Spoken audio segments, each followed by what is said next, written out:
From Australia? London here, midnight in London. The Midnight Man. Wow. Thanks. I just want to make sure I can see the chat. Sorry, I'm back. I meant to hit my wrong keystroke. I'm coming in from Toronto. Sandra, I believe you've been to my house. I don't know. Have I? It probably looks completely different.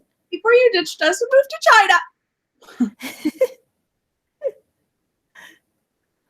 China. It is safer here. That is a very good point. I would much rather be in Beijing, ironically, than in Toronto. Yeah, but we used to do that. You might remember circa like 2019, we used to have friends and we could go inside their homes. It was crazy. Wow, that was such a while ago. Did that exist? Yeah. The stressful part was you had to make sure your house was always clean, and now it just doesn't matter. So long as whatever's being clean, you're good. Here I am with people, and I haven't even cleaned the toilet just to make sure. It's just one of those things. I thought it was the other way around. You had to be extra clean now. Well, I don't know. Maybe that's a UK or a down under thing. It's not a Canadian thing. No. Oh my gosh. Hi, Chris. Sorry. It's Kristen. Yeah. Okay. I think I can start. I just want to make sure I can see everyone's chat. All right. And let me just close off these notifications. All right. I'm assuming I can start, Andy. Is that all right? Yeah, he started the recording, so I think. Okay, great.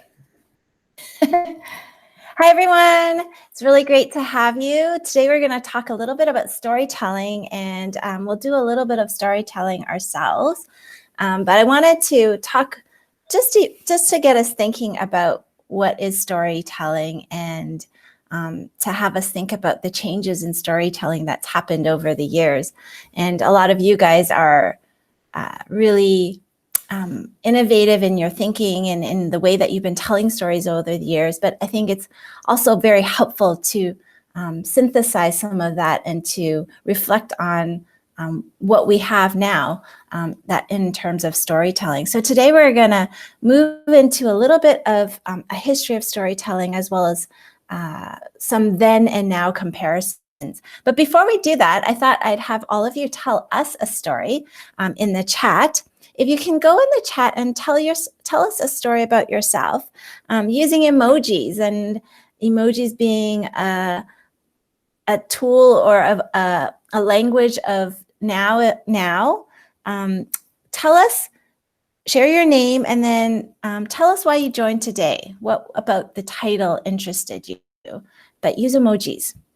And if you really want to use a word, we can make it a rebus as well.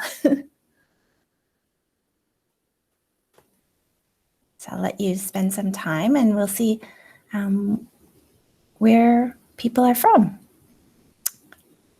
I'll start for myself as well. I'm Sandra, and I am in Beijing. So I'm gonna put China. And I'm also Canadian. I've been really interested in storytelling because for me, it's a window or eyes into people's lives. It tells us a lot more about them. It gives us an in-depth look of people around the world, and it gives us different perspectives, and it helps us to grow and in our mind and in our thinking. And I love how nowadays we can tell our stories in such interesting ways to reflect our thinking. So that's my story.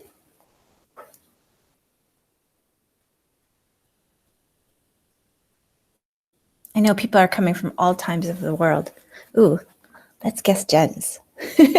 Jen, you want to share yours actually? Sure. Can you hear me okay, Sandra? I just put on a pair of headphones that don't always cooperate nicely. I can hear you. Super. So hi everyone, I'm Jen. I'm from Canada and I'm a redhead. I love stories and I love talking and I love sharing, and I'm looking for ways to excite my students that I'm currently teaching, because I'm usually a teacher librarian, but I'm redeployed into a classroom right now, and I'm finding that I'm doing the same stuff over and over. So I thought this might just spark a little bit of creativity. Thanks, Jen. And hi, Kristen, you want to share yours? Sure, I'm Kristen and I go by Critty, but I put a heart because I'm coming to you from Lake Tahoe. I live in LA, right in the city, close to downtown, but I came to visit my sister, so I put tree and mountains because now that's all I see. And we are sheltering together. And I put the candle because I just like telling stories with my sister. And we've been talking a lot about family lore and books because I like to then try to write or journal them down. And I love to share this with my students. Oh, I love that. Thanks. Abid, you want to share next? Yeah, hi. I'm Abid Patel. I'm from London. I'm also Indian ethnically. My parents are from India, and they migrated to the UK in the 70s. So I'm born and bred here in the UK in London. For me, storytelling is all about building relationships, inspiring people, and then helping you to find that PLN. Thanks for sharing, everyone. Oh, we got one more. Leslie, you want to go as well? Yeah, hi. Yes, I'm Leslie. I'm from Australia Down Under, where it's often quite sunny. We live near the beach. We often see dolphins as we go swimming or the kids go surfing. The little teddy bear there is a reminder that our three boys are growing up. They've grown up, and we have grandchildren. And I'm a teacher online, teaching teachers. Loving the sharing video ideas and being able to connect with people like that. It's a big learning curve still. Thanks for sharing, everyone. And it's great to have all of you and your thinking in terms of what you think storytelling is. And as we move forward, I'm just going to show people how to use emojis in case. But for those who are joining and weren't sure, but on their Chromebook, it's quite easy to just access emojis. But another really great website I like to use is Get Emoji, because sometimes for some reason kids can't get their emoji keyboard to work, and going to a website where they can easily search and find emojis is great. And then this website also allows them to be able to find the emojis in their different systems. So whether it be Apple, Mac, Windows, Chromebook, you can just see the different emojis. So that's a really great website for all of you to tell emoji stories with your kids. I wanted to have you all share a little bit about different ways that you can think of storytelling. So we're going to use a MomentoMeter right now. So if you can go to www.menti.com, and you can use your phone, you can use your iPad, you can use your computer, and type in the code 5299592, and it'll bring you to this screen here. And are you guys all able to get in? I'd love for you just to share different ways that we can tell stories. When you're typing it in, it should pop up as word clouds, whether it be just by books or movies. And you should be able to enter it multiple times. Is it open? Yeah, Sandra, it's saying voting is closed for me. Okay, that's what I said. Let me try that again.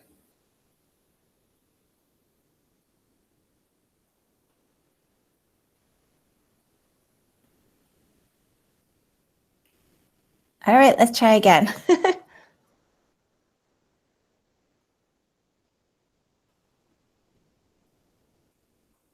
And MomentoMeter is a really great tool to get feedback, especially if you're still online teaching. It's free. It's a free tool.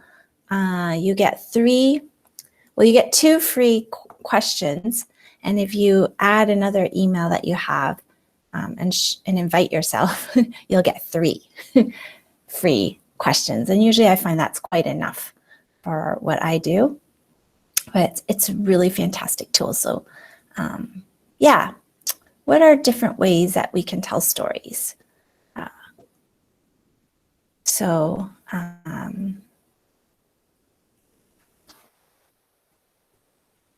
And you can feel free to think of ways that you've used with your students. I love blogging. I agree. Blogging is a really great way to share more personally stories that happen in your life.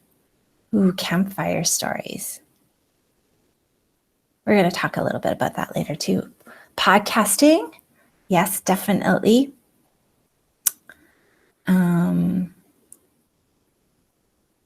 Social media is definitely a really powerful way to tell stories these days. And there's so many means to do that, whether it be Twitter or Facebook.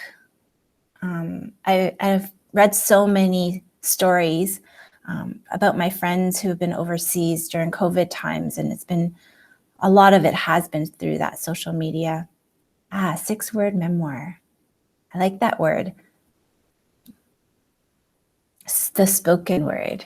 Infographics. Yeah, that's really great. Oh, I like how it's Twitter threads, not just one Twitter, how we can tell a story through cooperative storytelling as well. Vlogs, emojis,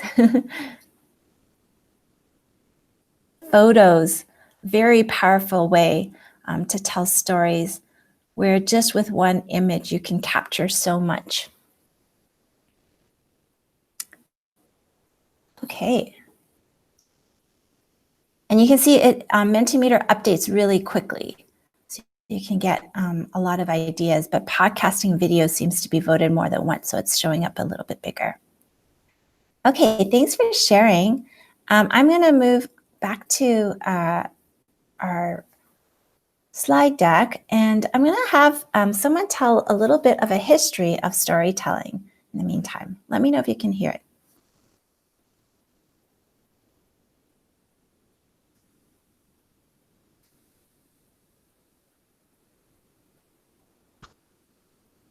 No sound. No sound. Recited poems, stories, and spoken words, sometimes talking for hours. How to keep audiences interested? Well, he spiced his Odyssey with audience-pleasing violence and sex. The hero, Odysseus, battles the one-eyed monster Cyclops. He's with the fetching magical goddess Circe. This made the story compelling, and Homer took his place in the annals of history. Storytelling received its next big shot in the arm around the 5th century, when early forms of handcrafted books were produced in small batches in Rome. These masterpieces represent some of the world's earliest stories told in classic book form through written words. But even 1,000 years later, in Shakespeare's time, a large number of people still couldn't read, so didn't understand some of his eloquent words. So the playwright wisely filled his works with great writing for the heads of the intellectuals of the day and bawdy scenes and humor for everyone to enjoy. Shakespeare appealed to the head and the heart, engaging a wide variety of audiences. Turns out that's a good strategy for telling stories, even today. 300 years later, in the industrial age, sophisticated technologies were leveraged to create storytelling machines through the invention of motion pictures and radio broadcasting. Movies opened simultaneously around the country, making it possible to tell one story to mass audiences. That made storytelling big business. Radio aired hilarious comedies and thrilling dramas with refreshing little one-minute breaks called commercials, delivered through wireless technology. Movies and radio were shared events, either in audience-packed movie palaces or home living rooms where the whole family crowded around the radio receiver. Only 50 years later, storytelling science was growing rapidly, blending the optical genius of movies and electronic technology that birthed radio in yet another new story platform, television. A single-eyed monster to rival Homer's Cyclops, and brand storytelling, in which advertisers promoted products to consumers nationwide, reached its zenith through TV spots. Pundits dubbed this brave new world after World War II the golden age of television. But there was only one big problem with the miracle of TV. Unless you owned a broadcast network or were a huge corporation who could pay for the airtime, nobody could afford to tell their story on television. It wasn't fair. Of course, as in any good story, a stranger always comes to town to rescue law-abiding citizens from the bad guy. The hero who tamed the Goliath of expensive exclusive brand storytelling on television was, of course, the internet. Now, in the computer age with web video on the internet, we have the perfect storm, a technology democratically available to just about anyone to use all the methods developed during the many ages of storytelling. So I really love that history of storytelling, because not only does it talk about what has happened in the past, it talks about the changes and the impact it has on storytelling. And another, I guess, philosopher, researcher had come up with the idea called the Gutenberg parentheses.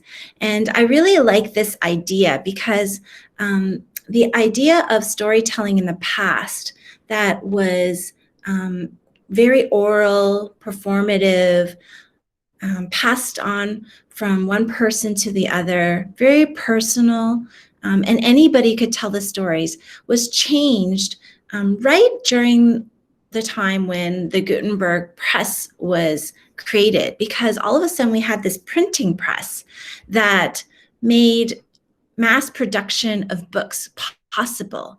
But then it kind of put these blockades or these walls so that only certain amount of people who had the funds or people who had the editors or the means to be able to produce these books were able to tell their stories in very wide and public ways.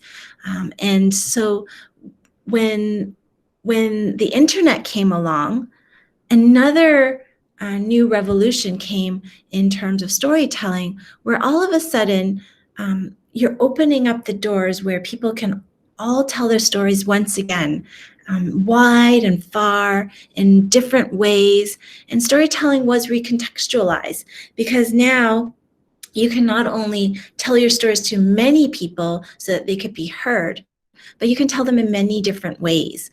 So I kind of was reflecting on that, and in my reflection, I was thinking that three large ways in which storytelling has changed through this recontextualization has come in the form of multimedia, in the different ways and perspectives that we have now, so that it's been a lot more broad. And also the idea that there's a preference for more succinct storytelling. So I'm going to walk through different ideas for storytelling and share some ways that storytelling has really changed because of these three ideas. And of course, with multimedia, moving from text to a more diverse way of storytelling through the means that we have through digital tools, Google Workspace has given us a lot of those tools to be able to do that. And so here are just a few ideas and thoughts, and I welcome your thinking as well. So first, this is kind of what then storytelling looked like. And somebody had mentioned 6-word memoirs. Yeah, the 6-word story was fabled to have come from Ernest Hemingway, where he had this competition in a restaurant, and somebody said, "Can you make a story with 6 words?" And this was the story that apparently he had come up with. It's not definite if this is truly coming from Ernest Hemingway, but the story goes, "For sale, baby shoes, never worn." Now, with multimedia, this same story now, if we have an image appear, all of a sudden changes that tone. And if we add in music,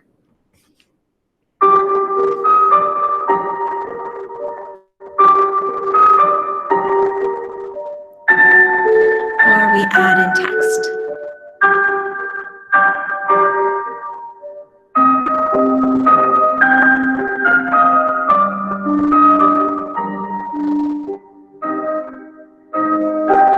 The whole idea of the story changes a lot more. And it's not a lot that we did in this multimedia story. Searching for music for your next video? But you can see that just with a few animations in Google Slide, using font and animation and adding in, inserting a YouTube video. In this case, actually, I use the audio library from YouTube, which allows for music content creators to just use any of these music for free, and you can just insert it into your Google Slides. You've already enhanced this story. You've got image banks now like Pixabay, where you can get millions of free image and just tell your story in a really powerful way. So that's one way I think that multimedia has really changed storytelling. Another way is this one over here, where I love this book, and I still love the hardcover version of the book, where you can just press here and it becomes an interactive book where students can go in and press again, and they can rub a circle and something happens to that circle. But if we can do it in a multimedia way, how does that story change? So I've got another version of this story right here. And it's, again, just Google Slide, very simple. You can do hyperlinks, but mine's called Press Here. So I've got a button to press. What happens? Ha, that tickles. Now tap both my feet.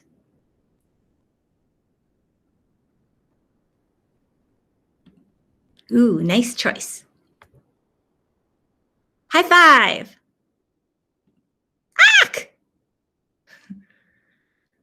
So that's just a really simple interactive story. But you can do a lot with just hyperlinks, with animations. You can add font, and now the students can tell their own stories really easily, share it with each other. They can use Chromebooks, they can use tablets or iPads, but it becomes quite a different experience. And you can even add sound effects. You know, I could have broken his arm and it went, but just a different way to look at how storytelling then, where it's just 2D hard-covered, one dimension or 2-dimension, with multimedia, you've added a new dimension to it. Oh, at the end. Another idea, an example of this is back then with Where the Wild Things Are, you've got storytelling where the character is able to travel around the world and you put your mind into it and it feels like, oh, I'm traveling the world with them as well. But with multimedia, this becomes even so much more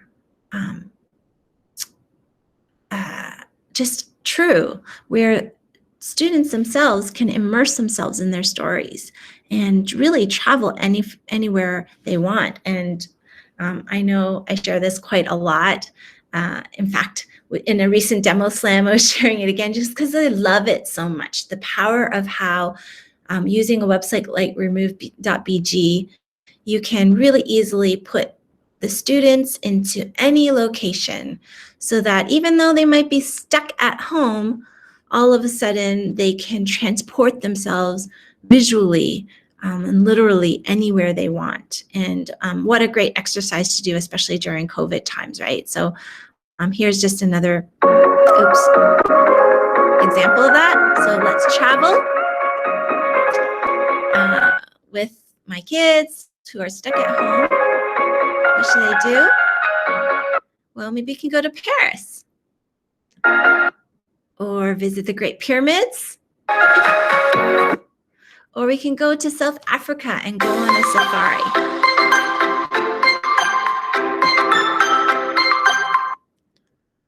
So just another example of how stories then and now have changed. Another one is Choose Your Own Adventure. How many of you guys liked those stories? Yeah. Actually, I want to just check on the chat. Sorry, I've been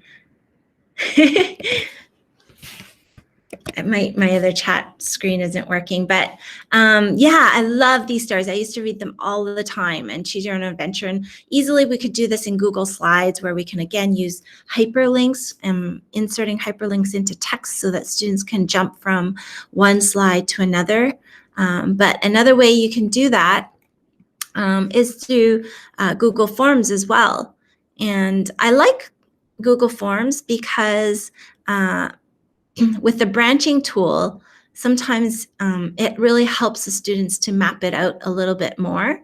So here's just an example. It's tough to be 2. This is my son, meet Jonah.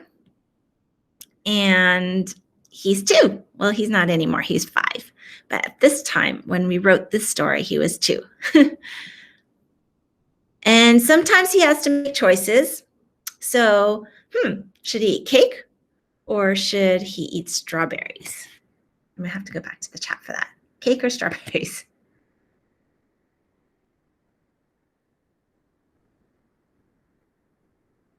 Anyone?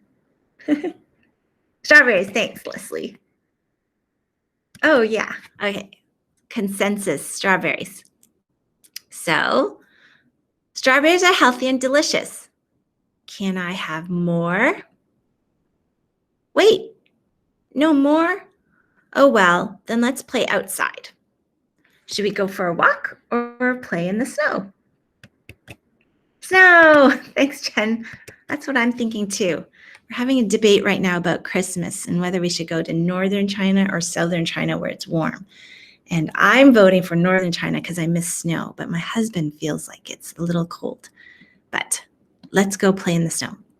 Wow, it looks dangerous out there. Uncle Tim is attacking with snowballs.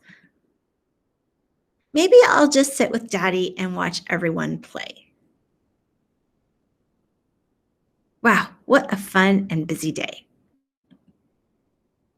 I think I'll just sleep.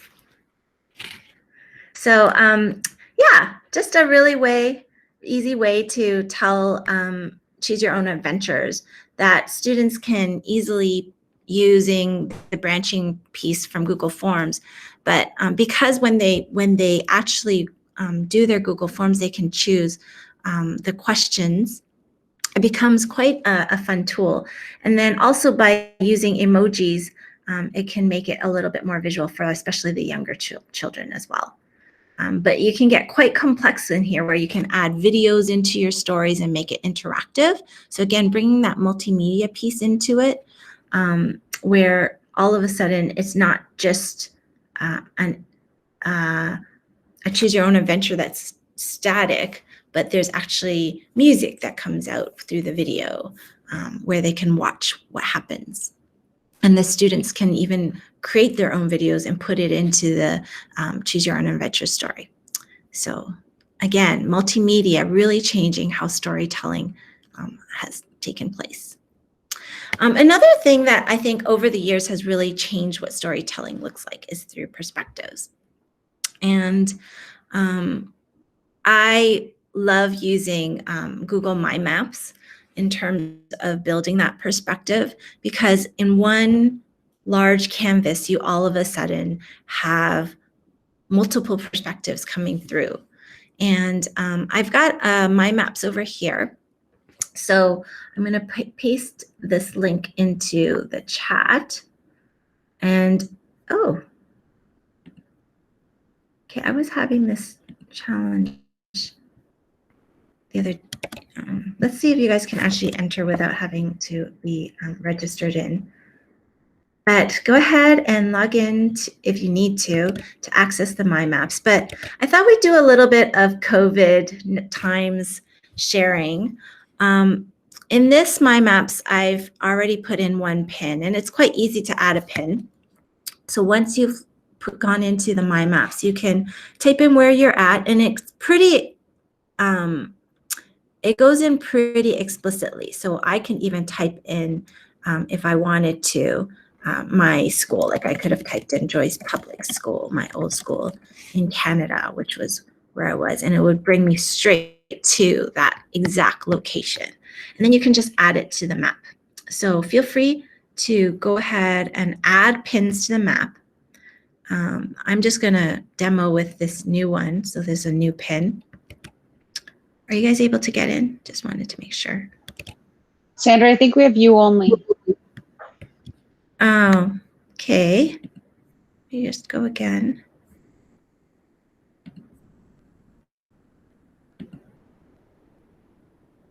Public, everyone that can find and access.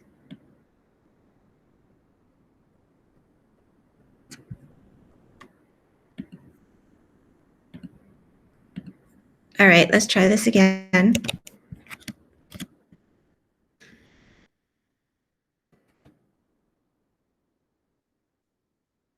Okay, so once you're in, you can also change your pin with the style. So if I wanted to show that was a school, I can filter it and type in school, and it will give me some options. I can put in a school. I can change the color of the icon to whatever I want. Or I can even go to more icons and do a custom icon. And again, much like before, you can, custom icon. You can also do a Google image search. So I can type in school here and change it to clip art and also change it to something like that. That's my school in Canada. And it has details already, but I want to tell my story. Are you guys able to come in? Okay, and then edit. And I can also tell, I know in Toronto, from my friends, students are going into schools, but it's been quite challenging. And in some cases, some come face-to-face and then end up going virtually. So face-to-face is available with masks and all,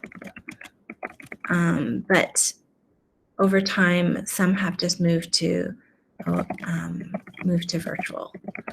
And you can add pictures, so you have a visual of what that school looks like. I'm just going to type in Joyce Public School. This is my school in Toronto, where I was. And you can even add videos. So if there happens to be a video about the school, you can also add that.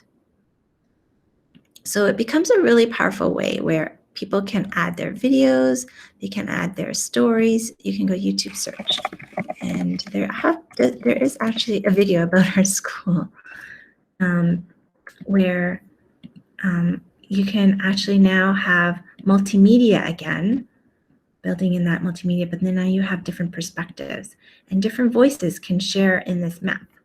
So if I come back to this one, you can see my school here in China, a lot different. We've been in school. We started online February 3rd, and we actually started face-to-face again in May. And there was a brief moment where we had to shut down the school because there were about 100 cases, and the government quickly shut that down. It's amazing. Actually, there was a case recently in Qingdao where there were 13 cases. And within 5 days, the government here tested, I think, 10 million people. Really crazy. And so things are pretty much under control here, and we are face-to-face and moving more and more back to normal. We have a few teachers who are still not back, but that's kind of where we're at in terms of COVID times. And I share a little bit in a session over here. So if you ever have a chance, you can feel free to watch that video as well. But that was more just pre-September. But yeah, that's Google My Maps. Definitely a way that you can collaboratively build perspectives and tell your stories in a really powerful way, just using geography, using images, using videos. And amping it up a little bit comes Google Earth, where now no longer is it just 2D images that can be shared. With Google Earth, you all of a sudden have these perspectives that are 3-dimensional. And there's photospheres, and you can really dive into the area. So this one comes right from the Voyager tool on Google Earth, and I'll come and show that in a moment. But when you explore into Google Earth, there's all these different stories that have already been inputted into Google Earth because it's been curated and developed and by Google as well as their partners, in this case, Literacy Central. I love this one because you not only have different perspectives, but they're global perspectives. And they're things that we all have done in the past, these oral traditions of stories. And some of these, when you go in, you've got a video, and this one's a Mayan story. And you can see as you dive into Google Earth, this one dives right into the photosphere. And this one's actually a Google Expedition trek, so I can even walk it, where I'm now in the Mayan ruins in Chichen Itza, and then I can read the story about it. I can then fly to another part of the world in the United States, and then you've got a story here that can pop up so that the students and can actually see the story. But then again, you've got this perspective, and this one is not a photosphere. I can zoom in and out from the globe so I can see where in the world it is just by zooming out. And it gives the students a really strong global perspective of where they are. So this is the United States, and there's Canada. So I love Voyager, and you can see that there's lots of stories already being told. One of my favorite ones is the Indigenous stories, where they have voices from around the world of Indigenous culture, and you can actually hear their voices from around the world. You got holiday foods around the world. There's ones about beetles. Here's the Indigenous language one. But not only that, there's now a tool here where you can actually build your own projects. And this is one that I wrote about my father and his journey. And my father was born actually in China. And as a young boy, he grew up in a small town called Xinhui. And my great-grandfather was known as the King of Fans. This was actually what he produced. So he was quite wealthy, and my grandfather and grandmother got married in quite pomp and circumstance because they were quite wealthy. And my grandmother actually went to school until the age of 16, which at that time was quite amazing. But you can see Xinhui, even though it's a village of millions of people. And they also are known for their oranges, their mandarin oranges. But the war hit, and in World War II, and the Japanese invaded China. And so my dad, at the age of 1, had to escape to Hong Kong. And they went really quite quickly. He was a family. He had 5 other brothers and sisters. My grandfather was a teacher, so they decided to move to Hong Kong, where my grandfather actually ended up teaching. But they were very poor. They were a family of 8, and they lived in a 1-bedroom apartment. It was really a challenging time. My grandfather, who was the King of Fans, went through the Cultural Revolution and ended up committing suicide because of the torture that was happening to him because of his wealth. And, you know, you can add videos as well, just explaining what that time was like. And in Hong Kong, at that time, it was not so glitzy and glamorous as it is today.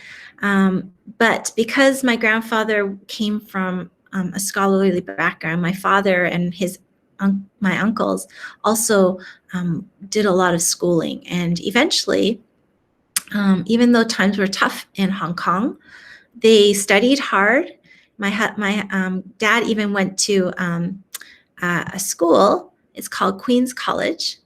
And it's well known because a very famous person named Sun Yat-sen, his name is known as the father of the nation, also went to the school. So this is a view of my father's school called Queen's College, and there's Sun Yat-sen. And then he graduated. And when he graduated, he had the opportunity to follow the American dream, or Canadian dream in this case, and went to the University of Waterloo. And it's a well-known school, and he studied electrical engineering. That was probably what it looked like back then for him. And then moved to Ottawa, where he then worked as an electrical engineer in an organization called NAV Canada, and that's where I grew up. So I grew up in Ottawa, and he actually worked on air traffic control towers. So that was what he actually would work on. This is his baby, the weather radar that he was working on. So that's my story, but you can see that it's quite powerful to tell your stories in this way and to have these perspective using Google Earth, and you can share it. And very similar to my maps, when you're doing your story creation, you can actually just add pins. And when you add the pins, you can also add the text and add the images as well as the videos in. And it's quite easy to use, very similar to how I was demonstrating my maps. So that's Google Earth. Sorry, just wanted to make sure I'm not missing any messages. Another storytelling tool that I really love that tells perspective, and I see that's going to build more and more, is in immersive technology, and that's VR storytelling. And actually, prior to working in the school at Keystone Academy, I was at a broadcast company called TVO. And at TVO, very similar to PBS or BBC, it's a public broadcast. And so we had a children's program. And one of the things that was happening was YouTube wanted to build content for 360. So actually, if you ever go to YouTube now, there's tons of content of 360 content that are VR. And they're all free because YouTube really wants to build this immersive technology. And YouTube even gave the Public Broadcast Organization one of those 360 cameras because they wanted TVO to build content for YouTube. And one of the ones that Google themselves makes is called Google Spotlight Stories. And you can go straight into YouTube and look for these stories. And if you go to Google Spotlight Stories, there's quite a few of them online. And I like using just my phone to go to Google Spotlight Stories as well. I'm just going to show my phone here for a second, because it's a lot easier to show you with my phone. But when you go into your phone, and let's say you go into YouTube, you can see that there you can search 360 stories. And I like searching just 360 videos. And you can search by topic as well. But anytime you search into these 360 videos, quite easily, and I'm going to have to just wait for this advertisement, quite easily, you can automatically move into Shop online at the stories. Google Store to get the latest home tech by Google. Okay, so let's skip the ad. And as soon as I'm in, you can see that this icon pops up on the bottom where I can click on it and it's the 360 icon. And wait, let me just, you're not seeing what I'm seeing. But it will automatically turn it into a 360 video.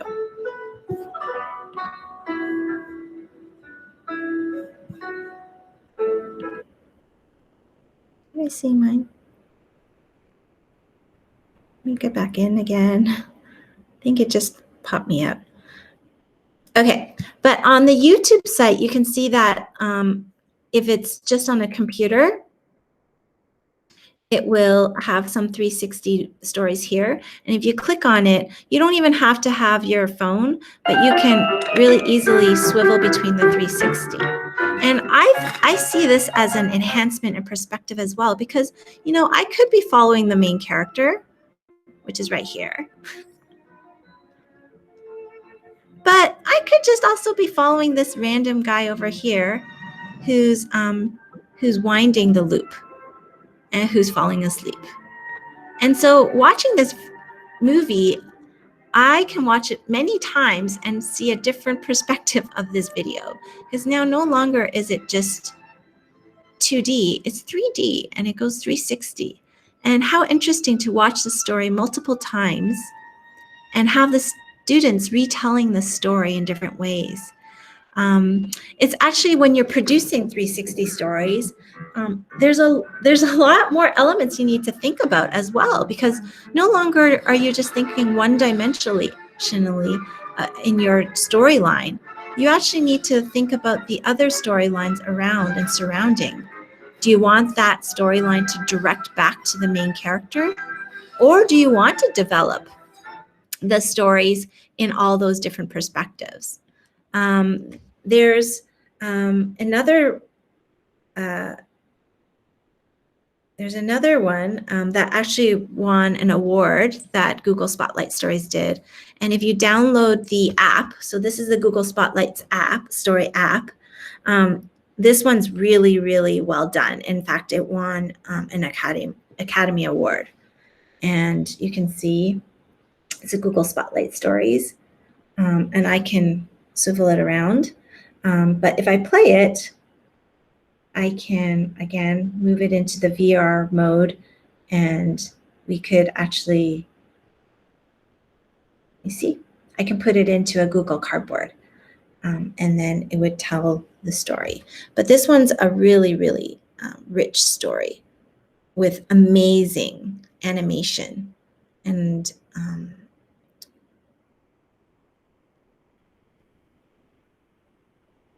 you can see just how beautiful it is. This particular story, you do need to download it as an app on your phone before you can actually view it in 360. But just another place where storytelling has really changed. And we too can tell these stories by using 360 cameras as well, and teaching the students to develop the storyline in different ways. But just imagining the complexity of what the choose your own adventure story was, and now thinking about this story where all of a sudden you've got multiple characters and settings to consider, that storyline would be really complex to create, but what a powerful way to tell a story. So that was another one I wanted to share in terms of perspective. All right. Oh, come on.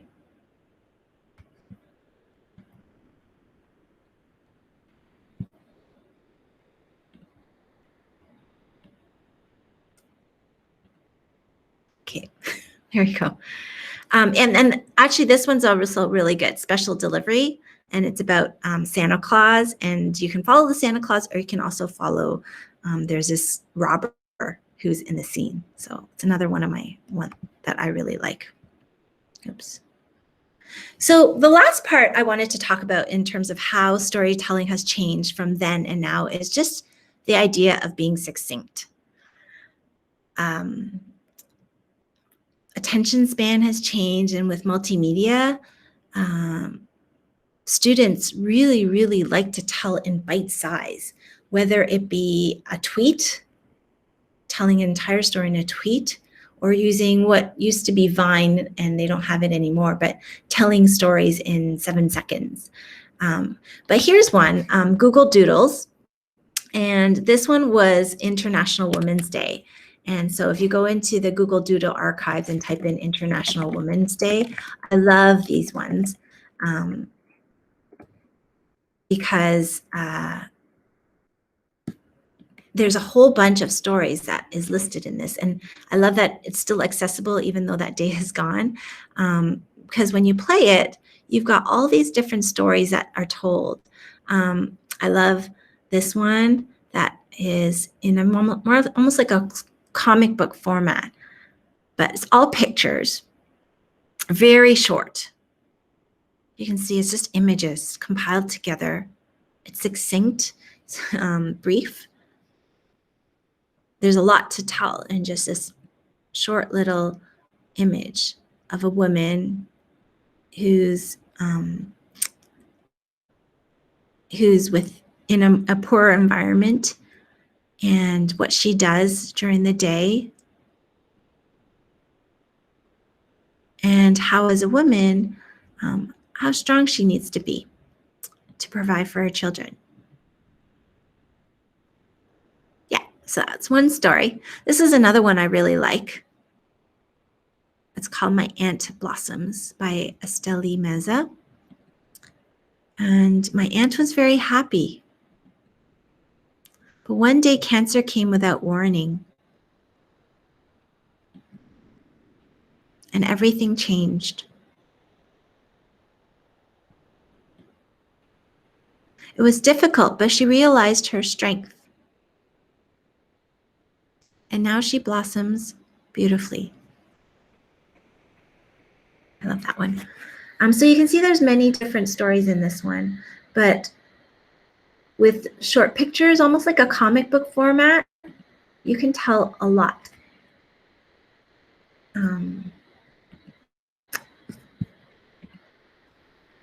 Next, we have infographics, and I saw that in a previous, when we were doing our MomentoMeter, but how easily we can just use Google Drawings or Google Slides and have students tell their stories just in one page through infographics.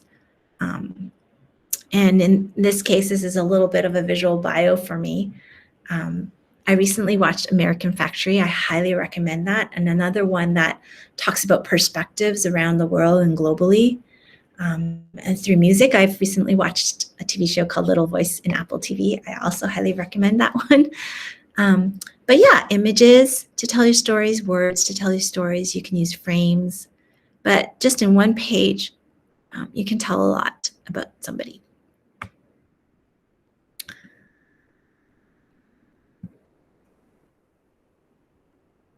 And I'm going to end off with 2 videos. And these are 1 second a day stories. And you might have seen it before, but one comes in one way and one comes the other way. So we're going to watch the first one. But again, these clipses and images that flash really quickly is something that seems to be a trend recently, where we've got digital images compiled together and really in a short time period telling a story. So here's the first story. Happy birthday to you. Make a wish. Granny. Hello. Have you done your homework? Adam. Ready or not? Here it comes. Ireland clashes with Britain. Find ammunition against Deserve to get shot.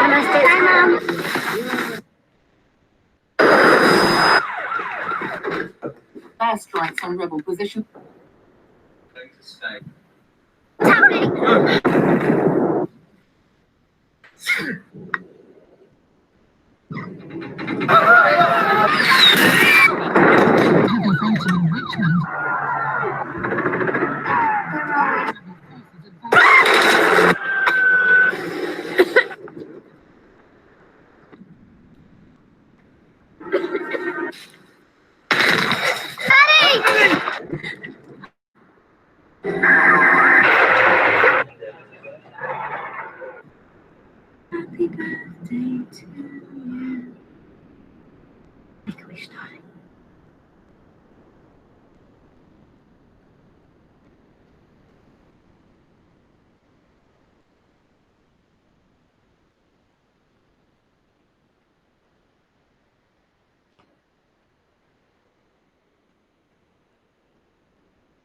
It's a very powerful video, but I don't want to end on a gloomy note, because if we reverse that perspective, here's what the story could look like instead.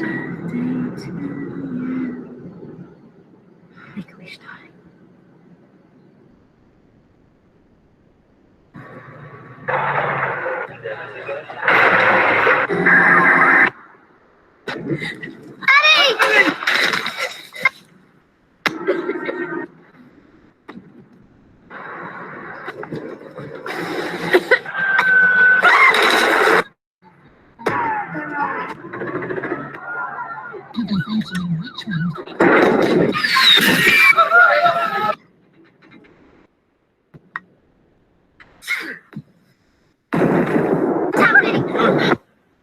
We are going to stay. Airstrikes on rebel position.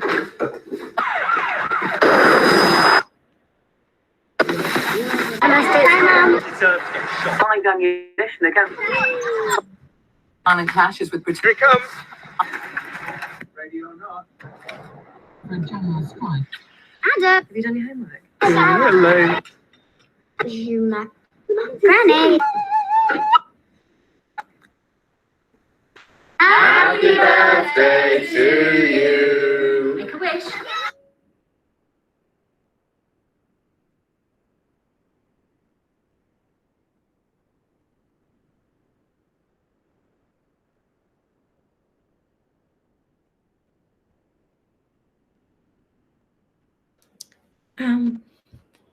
So that's it. Thanks for joining me today. I hope I gave you a glimpse of just some ideas in terms of storytelling and ways that you can tell stories, but also just reflecting on how storytelling really has changed, and how, as we move forward, how we can teach our students, how we can teach our students to tell their story, and in a really powerful way. So thanks everyone for joining me today from whatever time and time zone and location you're in.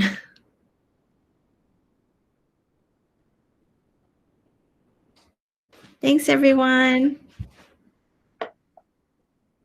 Thanks so much, Sandra. That was amazing. Yeah, thank you, Sandra. Would you be willing to share your slides by chance?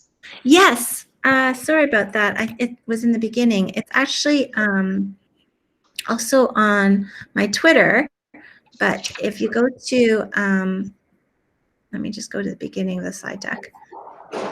If you go to @WatNunu, you can also see it, but it's Art of Modern Storytelling, bit.ly. Thank you. I can move that.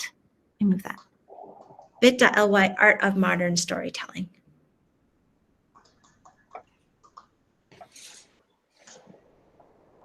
Oh, that's great. Thank you so much. Perfect. Thanks, Sandra. Awesome Thank as you. usual. Thanks, everyone. Absolutely. Thank you so much. Bye. Bye. Thank you.